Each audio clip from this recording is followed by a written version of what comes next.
저희 교회에 우리 같이 교제하는 목사님들 몇 분이 오셔가지고 이런저런 얘기들을 나눴는데, 그런 얘기 가운데 뭐 이렇게 부부 관계 문제 뭐 이런 얘기들이 좀 나왔어요. 근데 한 목사님이 이제 그것과 연관해가지고 얼마 전에 자기가 들었던 통계 얘기를 했는데, 여러분도 들어보셨는지 모르겠어요. 통계에 의하면 대한민국에서 결혼한 사람들 이렇게 서베이를 했는데, 자기가 다시 태어나도 지금 배우자하고 결혼을 하겠다라는 그 질문에 대해서 여자들의 70%가 그렇게 하지 않겠다라고 대답을 했고, 반대로 남자들은 70%가 그렇게 하겠다라고 그렇게 얘기를 했다는 통계를 들었다, 그런 뭐 얘기를 했습니다. 그 얘기를 한 목사님이 이렇게 하니까 다른 목사님이 그 얘기를 듣다가 웃으면서 여자들은 정직하게 대답을 한 것 같고 남자들은 그냥 귀찮으니까 대충 대답한 것 같다, 뭐 이런 얘기를 했는데, 그 말이 또 자기 사모님한테 들어갈까 봐 굉장히 불안해하는 그런 표정으로 그런 얘기를 했어요. 어쨌든 이 통계에 의하면 대한민국에 결혼한 여자들의 70%가 말하자면 남편, 배우자를 선택하는 문제에 있어서는 잘못된 선택을 했다라고 말하는 셈입니다. 여러분들은 어떠세요? 자매님들, 예, 공감이 되시나요? 예. 좀 이렇게 표정들이 왜 그러신가? 지금 집사람 얘기가 살피고 있는데 없네요. 지금 일부 들었나? 어쨌든 우리는 살면서 많은 이렇게 선택을 합니다. 근데 그런 선택 가운데는 잘된 선택도 있지만 잘못된 선택도 많습니다. 때로 그 잘못된 선택은 뭐 위장을 잘못 택해가지고 머리 모양을 망친 것과 같이 사소한 것일 수도 있지만, 때로는 제가 앞에서 든 것과 같이 내 인생에 지대한 영향을 미치는 그런 것일 수도 있습니다. 때로는 그것이 무슨 자동차를 잘못 산 것처럼 경제적인 영역에 속한 것일 수도 있지만, 때로는 그것이 거짓말이나 또는 뭐 외도나 이런 것처럼 도덕적인 그런 영역에 속한 것일 수도 있습니다. 여러분은 최근 1년 또는 2년 사이에 어떤 선택들을 하셨습니까? 그리고 여러분이 정말 잘못한 선택을 한 것은 무슨 일들입니까? 문제는 우리 그리스도인들, 하나님을 믿는다고 말하는 우리 그리스도인들조차도 이런 잘못된 선택을 한다라는 것입니다.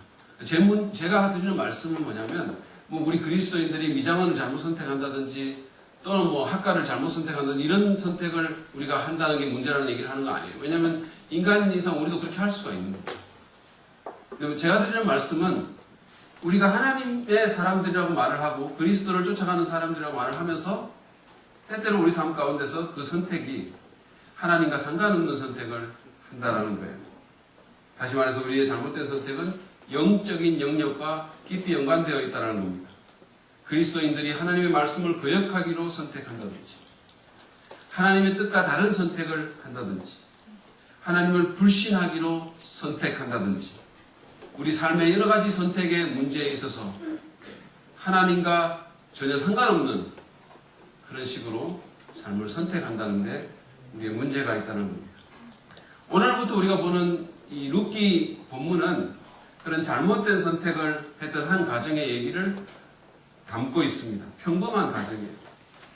룻기의 얘기는 매우 비극적으로 시작하는데, 그러나 그 끝은 그렇지 않습니다. 그래서 제가 이 룻기 시리즈의 그 타이틀을 은혜의 반전이다 이렇게 붙였어요. 앞으로는 그래서 은혜의 반전 룻기 이렇게 있거든요. 너무 기니까 음반 룻기라고 우리는 말할 겁니다. 그래서 우리 사랑 믿는 교회에 속한 성도들은 암호처럼 한 사람이 음반, 그러면 다른 사람은 룻기 이렇게 얘기합니다. 재밌겠죠? 한번 해보시기 바랍니다. 오늘 우리가 보려고 하는 이 본문은 이 이야기의 서론 부분인 룻기 1장 1절부터 7절 말씀입니다. 사실은 룻기는 굉장히 평범한 사람들의 얘기를 담고 있고, 룻기 성경에는 기적이나 초자연적인 일이 하나도 나오지 않아요. 그렇지만 그럼에도 불구하고 하나님의 섭리와 인도하심이 너무도 명백하게 보이는 성경이기도 합니다. 그리고 매우 감동적이고 극적으로 기록되어 있어요. 한번 여러분들 읽어보시기 바랍니다.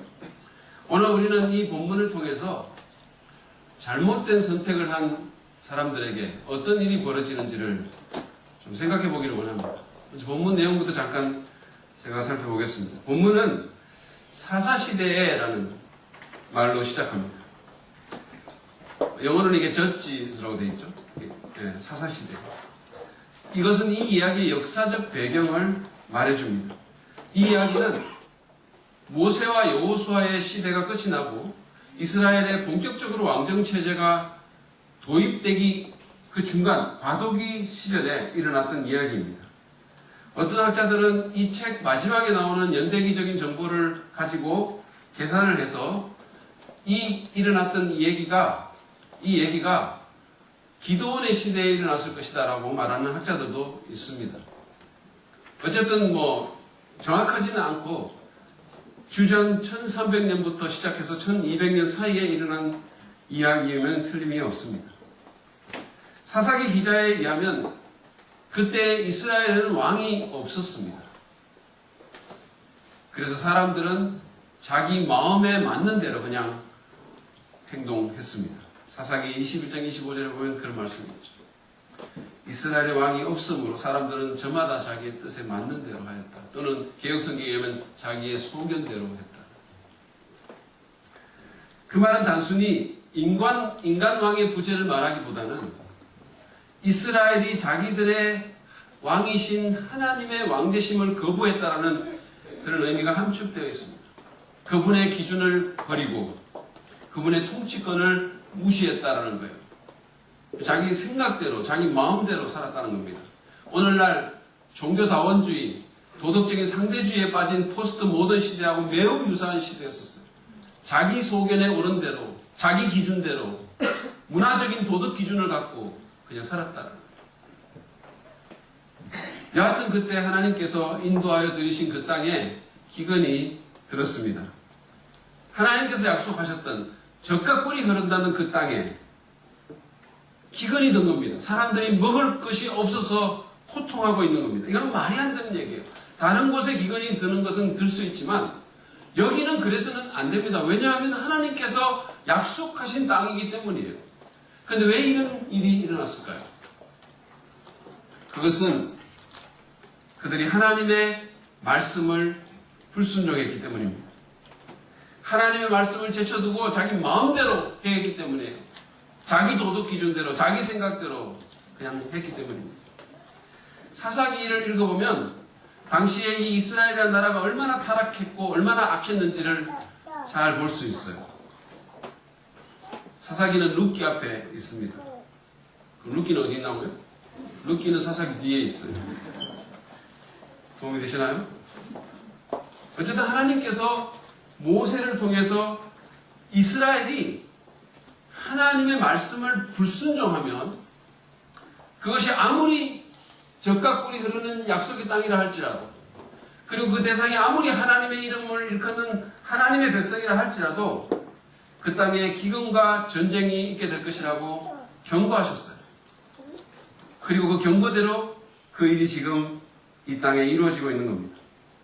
이런 상황 가운데 한 가족이 고통스러운 어떤 결정을 내리려고 하고 있습니다. 그 가족은 유대 땅 베들레헴에 살고 있었는데 기근으로 인해서 그 땅을 떠날 생각을 했습니다. 베들레헴은요, 문자적으로 House of Bread, 빵집이라는 뜻이에요. 빵집. 근데 빵집에 빵이 없어진 거예요. 나중에 빵집 차릴 때 베들레헴 베이커리라고 한번 해보세요. 잘 될지 장담은 못하겠지만 어쨌든 빵집에 빵이 없어진 거예요. 하미텐이라는 궁사에 의하면 이때 이 베들레헴은 복음이 없는 예수님을 찾아보기가 힘든 오늘날의 많은 현대 교회를 상징한다라고 얘기했어요. 우리 교회에 빵이 있습니까? 사람들에게 나눠줄 생명의 빵이 우리에게 있습니까? 교회라는 이름은 걸어놓고 있는데 집 문 앞에 아파트에 교회 명표는 붙여놓고 있는데 우리 안에 생명의 빵이 있습니까? 베들레헴에 빵이 없어졌어요. 그래서 이 가족은 배고픔을 피해서 빵을 찾아 이주하기로 결정합니다.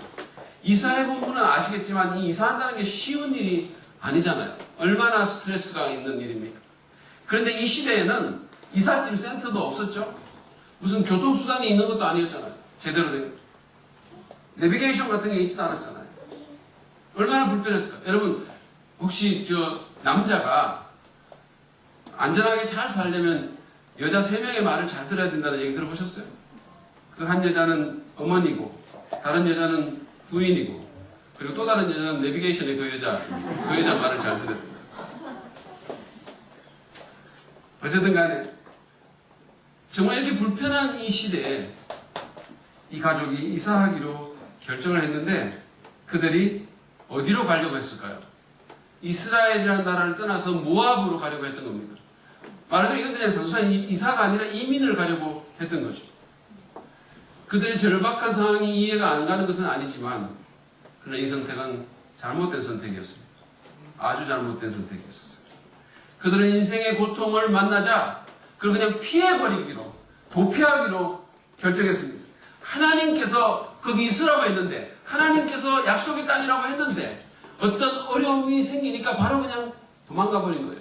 거기서 하나님 앞에 무릎 꿇고 왜 이런 일이 일어나는지를 성찰해보고 회개할 것이 있으면 회개하고 하나님의 긍휼하심과 도우심을 구하기보다는 그냥 도망가 버린 겁니다. 그냥 쉬운 길을 선택한 거예요. 궤도 이탈을 선택한 겁니다. 모압이라는 나라는 그모스라는 우상을 섬기는 나라였었어요. 인신제사까지 하던, 인간을 제물로 바치는 아주 흉악한 그런 종교가 있던 그런 나라입니다. 요즘하고는 달라서 그 나라는 모든 사람들이 그 신을 섬기고 있었어요. 다시 말해서 이 사람들이 이스라엘 떠나서 모압으로 가겠다는 말은 그 우상 숭배자의 나라로 가겠다는 얘기입니다. 하나님은 이스라엘이 그들과 분리하기를 원하셨어요. 아무리 풍요로워도, 아무리 조건이 좋다 하더라도, 아무리 돈을 많이 준다 하더라도 그곳은 하나님을 예배하는 자가 있어서는 안 될 곳이었었어요. 그럼에도 불구하고 그들은 빵을 찾아서 그곳으로 갔습니다. 오늘날 많은 그리스도인들이 그러는 것처럼 빵을 찾아, 돈을 찾아, 풍요를 찾아 간 겁니다. 모압으로 이주한 가족의 이름이 2절에 이렇게 나오는데, 이 결정을 주도한 가장의 이름은 엘리멜렉이라는 이름입니다. 그리고 부인의 이름은 나오미였었어요. 엘리멜렉이라는 이름의 뜻은 나의 하나님은 왕이시다라는 뜻이에요. 그리고 나오미는 기쁨이다라는 그런 뜻입니다. 근데 내 하나님은 왕이시다라는 이런 이름을 가진 엘리멜렉은 기근이라는 문제가 닥치자 그 왕 대신 하나님께 무릎 꿇지도 않고 그분의 긍휼을 구하지도 않고 그분을 신뢰하는 모습을 전혀 보여주지 못하고 자기 소견에 옳은 대로 결정했습니다. 사사시대의 전형입니다. 그리고 이름값을 전혀 하지 못하는 그런 사람입니다. 그리스도인이라는 이름에 걸맞지 못하게 행동하는 우리와 참 닮았어요. 이 부부는 두 아들을 데리고 떠났는데 아들의 이름은 말론과 기련입니다.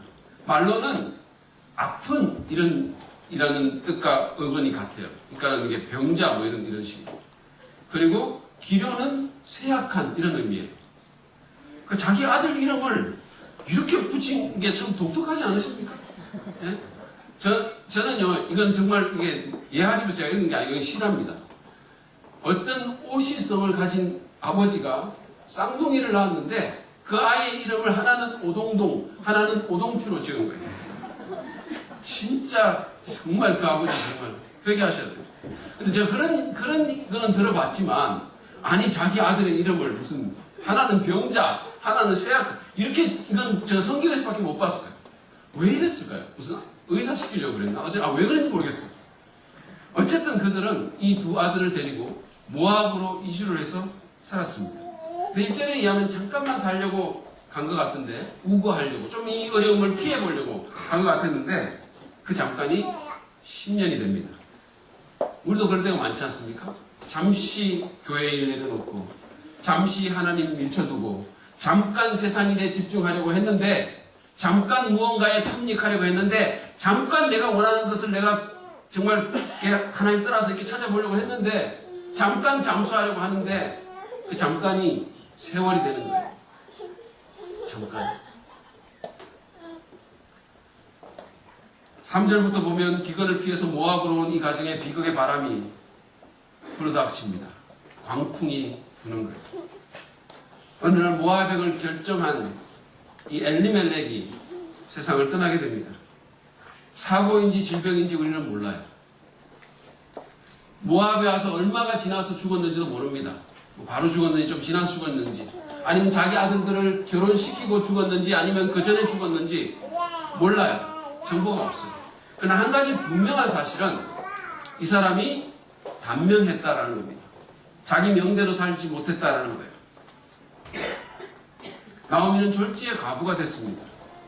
의지할 곳 없는 타향에서 두 아이를 거느린 과부가 된다는 것의 아픔을 여러분 한번 생각해 보십시오. 그 당시에 사회보장제도가 전혀 없던 그 시대에 가장 취약한 계층이 과부였었어요. 그런데 그것도 타향에서 과부가 된다는 것 한번 생각해 보시고 하늘이 무너지고 땅이 꺼지는 그런 슬픔이었을 겁니다.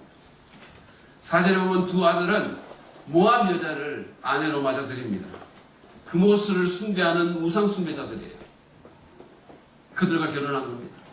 비록 모압 사람과의 결혼이 모세율법에 정식으로 금지된 것은 아니지만 그러나 하나님은 이스라엘 사람들이 모압과 분리되기를 원하셨어요. 그래서 신명기 23장 3절에 의하면 모압인은 예배 공동체에 10대 동안 들어오지 못하도록 되어 있었습니다. 그런데 그 우상 숭배자들하고 결혼을 한 거예요. 그러니까 그들의 영혼이 어떻게 됐겠습니까? 이 모든 것이 엘리멜렉의 잘못된 결정으로 인해서 일어난 일입니다.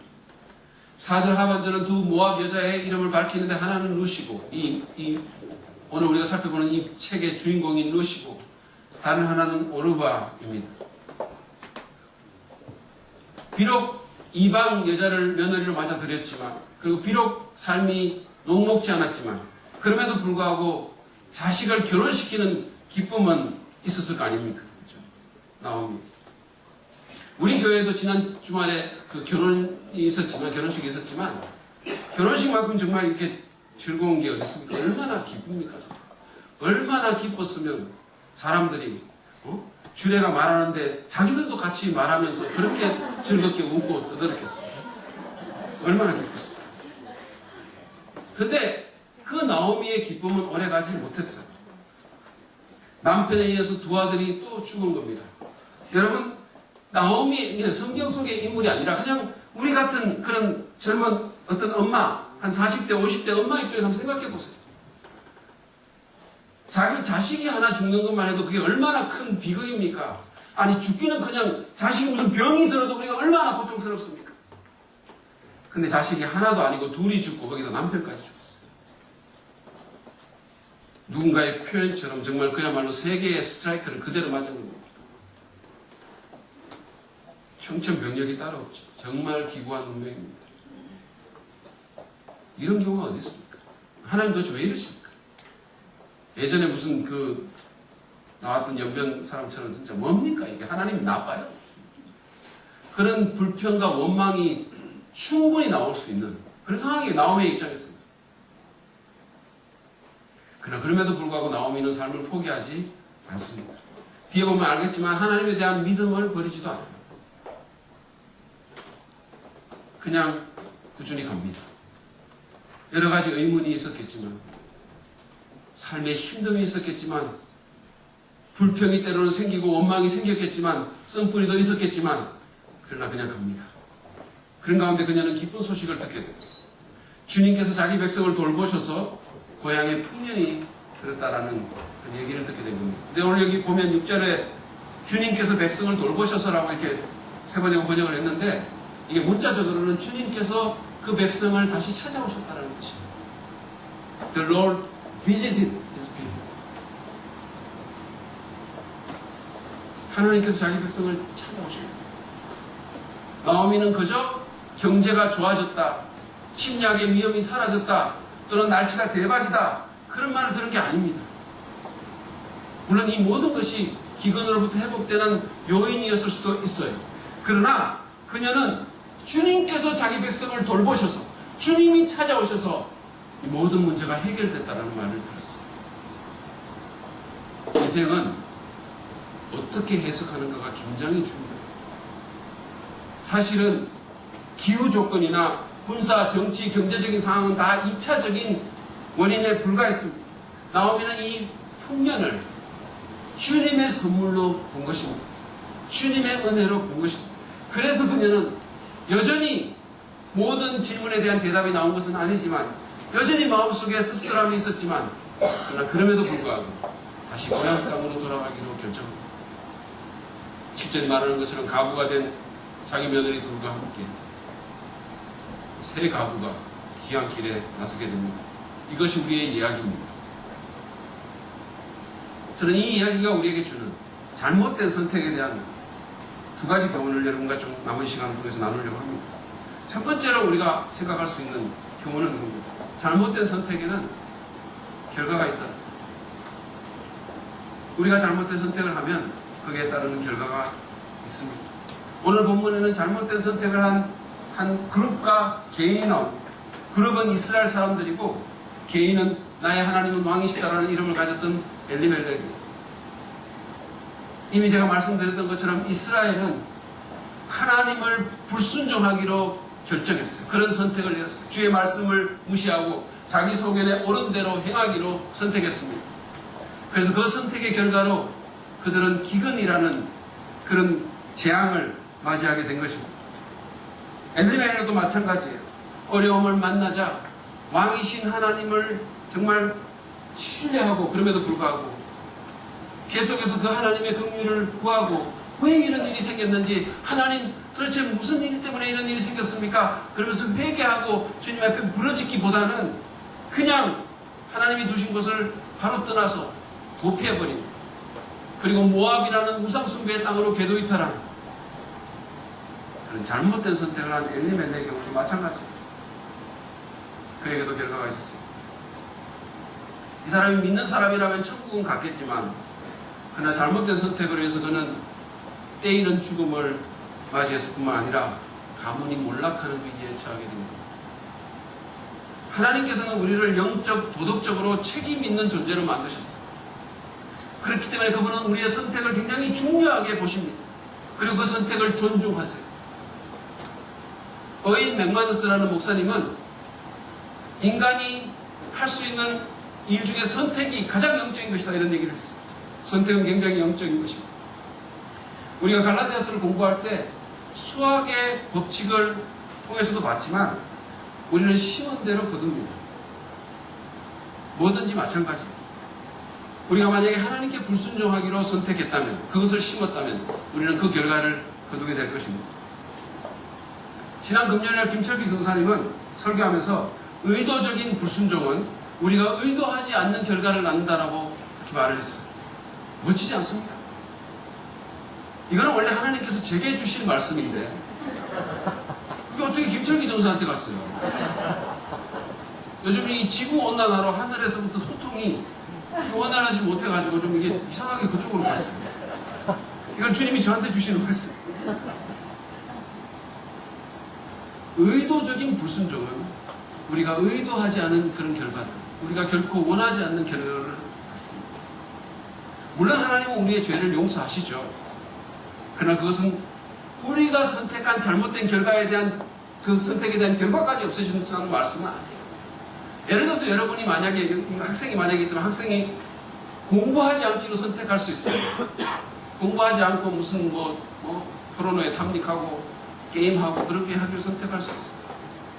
여러분이 회개하면 하나님이 그 죄를 용서해 주실 수 있어요. 그렇지만 그 결과까지 없애주시나 여러분은 학점이 아주 낮게 나올 거고 여러분의 성적이 올라가지 않아요. 그 결과를 당하게 될 것입니다. 다윗을 한번 보십시오. 그는 충복의 아내를 범하고 그 충복을 사지로 내모는 범죄를 했습니다. 그가 진심으로 회개했을 때 하나님은 그의 죄를 용서해 주셨어요. 그러나 그 선택의 결과까지 없애주신 것은 아닙니다. 불륜의 결과로 나왔던 그 아이가 죽고 다윗은 이 범죄로 인해서 아버지로서 왕으로서 리더십에 심각한 상처를 입게 되는 거예요. 인생이 꼬이고 복잡해집니다. 이것 때문에 죽을 때까지. 그러면 우리는 선택할 때 굉장히 신중해야 돼요. 이것이 영적인 행위임을 우리가 굉장히 인식해야 됩니다. 특별히 우리는 고통과 문제 가운데서 하나님을 신뢰하기로 선택해야 됩니다. 우리가 고통 가운데 들어가거나 문제가 생기면 우리의 논리가 이렇게 이상하게 돼요. 정확하게 작동을 잘 못하는 경우가 있어요. 상황 논리보다, 세상의 조언보다 하나님의 말씀에 순종하기로 선택해야 됩니다. 좋은 환경이나 그냥 눈에 보이는 어떤 그런 피난처로 피난하기보다 하나님께 피하기로 선택해야 됩니다. 그냥 빵을 찾아서 빵을 선택할 것이 아니라 하나님을 선택해야 되는 거예요. 그것이 가장 지혜로운 선택입니다. 김철기 전사님은 지난 금요일날 의도적인 불순종은 의도하지 않은 결과를 낳지만 반대로 의도적인 순종은 예상치도 못한 축복을 가져다 준다라고 말을 했어요. 이것 또한 하나님이 제게 주실 건데 이상하게 거기 먼저 갔어요. 그래서 그날 아마 사람들을 적게 모이게 하신 것 같아요. 여러분, 부부관계나 자녀 양육이나 직장생활이나 삶의 어떤 영역에 있어서 하나님을 선택하십시오. 그분의 말씀에 순종하기로 선택하십시오. 그러면 예상치 못한 축복이 올 겁니다. 특별히 고통과 문제 가운데 있는 분들에게 제가 말씀드립니다. 여러분, 도망가지 마십시오. 엘리멜렉이 그랬던 것처럼 도망가지 마십시오. 고통과 맞서는 가운데 하나님을 신뢰하고 그 말씀을 순종하기로 선택하십시오. 그럴 때 일이 풀릴 수 있어요. 그럴 때 예상치 못한 축복이 여러분 삶 가운데 임할 수가 있습니다. 도망가지 마세요. 두 번째로 잘못된 선택에 대해서 오늘 이 본문이 주는 교훈은 사실 굉장히 긍정적인 거예요. 그래서 이것입니다. 하나님은 우리의 잘못된 선택과 그로 인한 부정적 결과까지도 선을 이루는 재료로 사용하신다는, 우리가 비록 잘못 선택했지만, 그래서 그것 때문에 삶이 복잡해졌고 메스가 되었지만, 그러나 그것까지도 하나님은 선을 이루는 재료로 사용하신다는 거예요. 엘리멜렉의 잘못된 선택으로 이 가문은 큰 위기에 빠졌습니다. 나오미는 한 여인이 감당하기 힘든 고통의 수렁에 빠져들었어요. 그 엄청난 고통을 겪었습니다. 그러나 하나님께서는 이 어려운 상황들을 사용하셨어요. 나오미와 루스로 하여금 베들레헴으로 다시 돌아가게 만드셨어요. 그리고 결국에는 이 엘리멜렉의 가문이 메시아의 족보에 오르는 영광을 차지하도록 해주셨어요. 다시 말해서 엘리멜렉의 잘못된 선택과 그로 인한 고난까지도 인류 구원이라는 큰 선을 이루는 재료로 하나님이 사용하셨다는 거예요. 제가 좋아하는 성경 구절 가운데 로마서 8장 28절 말씀이 있습니다. 한번 읽어보겠습니다. 하나님을 사랑하는 사람들, 곧 하나님의 뜻대로 부르심을 받은 사람들에게는 모든 일이 서로 협력해서 선을 이룬다는 것을 우리는 압니다. 우리 같이 한번 읽어볼까요? 이제 여러분이 한번 크게 읽어보십시오. 시작. 하나님을 사랑하는 사람들, 곧 하나님의 뜻대로 부르심을 받은 사람들에게는 모든 일이 서로 협력해서 선을 이룬다는 것을 우리는 압니다. 여기 모든 일 안에는 진짜 모든 일이 있는 거예요. 그냥 단순히 좋은 일만 있는 게 아니라, 그냥 복받은 일만 있는 것이 아니라, 나쁜 일, 정말 불쾌한 일, 고통스러운 일, 수치스러운 일, 정말 내 인생에서 지워버렸으면 좋겠다고 싶은 그런 일이 여기에 포함되어 있는 거예요. 그러나 하나님은 그 모든 일을 다 협력하게 만드셔서 선을 이루신다 했어요. 그분은 그 일의 전문가가 되시는 것입니다. 한 예를 들어 말씀을 드리겠습니다. 일전에 한번 제가 말씀드렸지만 저희 외할머니는 외할아버지의 잘못된 선택으로 인해서 평생을 버림받은 여인으로 사셨어요. 그 좋은 일이 아니죠. 그건 한 여자에게 일어날 수 있는 가장 나쁜 일입니다. 그런 일 가운데 하나예요. 그 배신감과 외로움과 그 고통을 한번 생각해 보십시오. 여러분 가운데 지금 30대, 40대 젊은 부인들, 그 입장에서 한번 생각해 보세요. 자기 남편을 다른 여자에게 빼앗기고 쫓겨나와가지고 그렇게 살아가는 여인의 고통을 한번 생각해 보세요. 변변한 직업도 전문적인 능력도 없는 여자 혼자서 두 딸을 데리고 그들을 키워야 하는 삶의 무게와 고단함을 한번 상상해 보시기 바랍니다. 정말 나쁜 일이에요. 얼마나 많은 한숨과 눈물을 흘렸겠습니까? 그러나 그 일이 우리 할머니로 하여금 하나님께로 나가게 하는 계기가 된 것입니다. 그리고 비록 남편은 빼앗겼지만 예수님을 얻게 되는 기회가 된 것입니다. 하나님께서 그 나쁜 일을 통해서 선을 이루신 것이죠. 그뿐만이 아닙니다. 우리 할머니의 신앙으로 인해서 우리 어머니는 물론이거니와 저도 어릴 때부터 어쨌든 교회에 나갈 수가 있었고, 비록 제가 그 당시에 복음을 믿은 것은 아니었지만 어쨌든 그럼에도 불구하고 어릴 때부터 기독교적인 세계관의 제 안에 형성되기 시작한 것입니다. 그리고 우리 할머니의 끊임없는 기도로 제가 사랑 믿는 교회에 담임 목사로 이 자리에 서 있는 거예요. 아멘. 여러분 감사하지 않으십니까? 아멘. 어떤 분은 그래 감사하지 않다 그런 표현을 해줍니다. 비록 우리 할머니는요 목사가 아니라 장로가 되게 해달라고 간절히 기도했죠. 목사는 안 된다고 기도했어요. 장로가 되게 해달라고 간절히 기도했죠. 그러나 하나님은 한 등급 높여서 응답해 주십니다. 아닙니다. 한 등급 낮춰서 응답해 줬으면 어땠을 뻔했을까요? 저는 사실은 그런 자격도 안 되는 사람이지. 제가 지지난주에 집회 강사로 대구에 교대를 갔는데 그때 저희 부모님과 가족들과 함께 외할머니 묘소를 갔어요. 가가지고 그 앞에서 우리 할머니가 좋아하시던 찬송을 불렀어요. 내 영혼의 그 깊은 데서 맑은 가락이 울려나네. 하늘 곡조가 언제나 흘러나와 내 영혼을 고이 싸네. 평화 평화로다 하늘 위에서 내려오네. 그 사랑의 물결이 영원토록 내 영혼을 덮어소서. 남편을 잃은 한 여자가 다른 여자에게 그 남편을 빼앗기고 두 딸을 힘겹게 키워온 그 여자가 이 찬송을 부르신 거예요. 여러분 한번 상상해 보십시오. 내 영혼의 그 깊은 곳에서 맑은 가락이 이게 소방받은 여자가 불러야 할 찬송입니까? 평화로다 하늘 위에서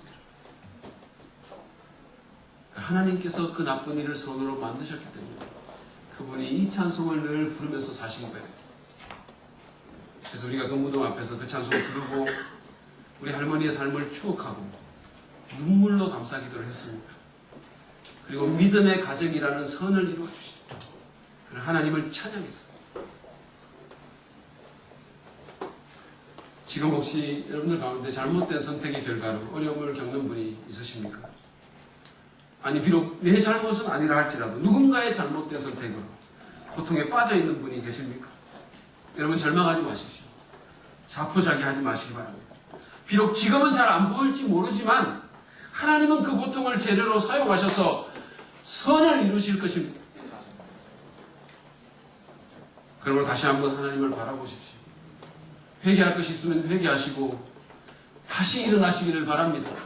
요즘 야구 포스트 시즌인데 이때 잘 해자되는 그런 얘기가 있어요. 이 미국의 야구 선수인 요기 베라라는 사람이 한 명언인데 It ain't over till it's over 라는 말이 있어요. 끝날 때까지는 끝난 것이 아닙니다. 여러분 끝난 것 같으세요? 어떤 분들? 아닙니다. 잘못된 선택과 그로 인한 고통이 끝이 아닙니다. 하나님은 그 문제와 그 고통을 재료로 새 일을 행하실 것입니다. 선을 이루실 것입니다. 그러므로 하나님의 역사를 기대하고 소망을 회복하시기를 바랍니다. 오늘 우리는 엘리멜렉과 나오미 가정의 얘기를 통해서 하나님께서 우리의 잘못된 선택을 어떻게 다루시는지를 배웠습니다. 비록 그분은 우리의 잘못된 선택에 대한 결과를 당하게 하시지만 그래서 우리가 다시는 그런 선택을 하지 않도록 경각심을 주시기도 하시지만 그러나 동시에 은혜를 주셔서 우리의 잘못된 선택과 그로 인한 결과를 재료로 하여 우리의 삶에 선을 이루심을 보았습니다. 이제 우리가 해야 될 일은 뭘까요? 나오미처럼 이해하지 못하는 일이 있다 하더라도 모든 질문에 대한 답을 얻은 것이 아니라 할지라도 절망하지 말고 계속해서 하나님을 신뢰하고 믿음의 눈으로 주님을 바라보고 믿음의 눈으로 세상을 바라보는 것입니다. 믿음으로 이 세상에 일어나는 일들을 해석하는 거예요. 믿음으로. 그리고 하나님이 있으라고 하신 곳으로 돌아가는 겁니다. 하나님께서 은혜 베푸실 자리로 돌아가는 것입니다. 하나님을 예배하는 그 자리로 돌아가는 것입니다. 베들레헴으로 돌아가는 것입니다. 빵이 있는 그곳으로, 생명의 빵이 있는 그곳으로 돌아가는 겁니다. 주님께서 생명의 빵을 우리 각 사람에게 나눠주시는 그 십자가로 돌아가는 것입니다. 가야 되는 것입니다. 저는 미국에 있을 때 빌리 그레엄 그 전도 집회를 TV를 통해서 여러 번 봤어요. 근데 그 집회 가운데서 가장 감격적이었던 게 뭐냐면 나중에 설교 마치고 복음을 전하고 말씀을 전하고 그리고는 사람들을 초청할 때였습니다. 거대한 스테디움을 빌려가지고 집회를 해요. 그러면 그 큰 6만 명 이렇게 들어가는 그 큰 스테디움에서 초청을 합니다. 찬송이 언제나 울려 퍼져요. 큰 죄에 빠진 날 위해 주보혈 흘려주시고 또 나를 구라하시니 주께로 거저갑니다. 그 찬송이 언제나 울려 퍼져요. 그러면 곳곳에 있는 수많은 사람들이 일어나서 그 앞으로 나갑니다. 그 찬송이 울려 퍼지는 가운데 사람들이 진짜 끝도 없이 앞으로 나갔습니다. 그 가운데 어떤 사람은 예수님을 처음 믿기 위해서 가는 사람도 있지만 그 가운데 어떤 사람은 방황하다가 다시 돌아와서 재헌신하기 위해서 그 가운데 어떤 사람은 고통 가운데서 다시 일어나서 회복되기 위해서 그 사람들이 나갑니다. 상황은 다르지만 다 같이 예배의 자리로, 은혜의 자리로, 회복의 자리로, 하나님의 자리로, 십자가의 자리로 예수께서 각 사람에게 빵을 나눠주시는 생명의 빵을 나눠주시는 그 자리로 베들레헴 사람들이 나아가고 있었습니다. 어떤 사람들은 눈물을 흘리며 어떤 사람은 동료의 손을 잡고 어떤 사람은 비장한 표정으로 그렇게 나갔어요. 그 모습이 그렇게 아름다울 수가 없었습니다. 제가 그 모습을 보면서 여러 번 울었어요. 이제 우리도 영적으로 그렇게 합시다. 회개할 것을 회개하고 버릴 것을 버리고 우리의 모든 아픔과 우리의 모든 염려를 내려놓고 이제는 영적 방황을 끝내고 원래 있어야 할 곳으로 원래 있어야 할 그 자리로 은혜의 자리로 생명의 빵이 있는 그 자리로 돌아갑시다. 그럴 때 하나님께서 새로운 일을 우리에게 이루실 것입니다. 그럴 때 하나님께서 우리 가운데서 선을 이루실 것입니다. 이제 우리가 함께 기도하며 주님 앞에 나아가겠습니다.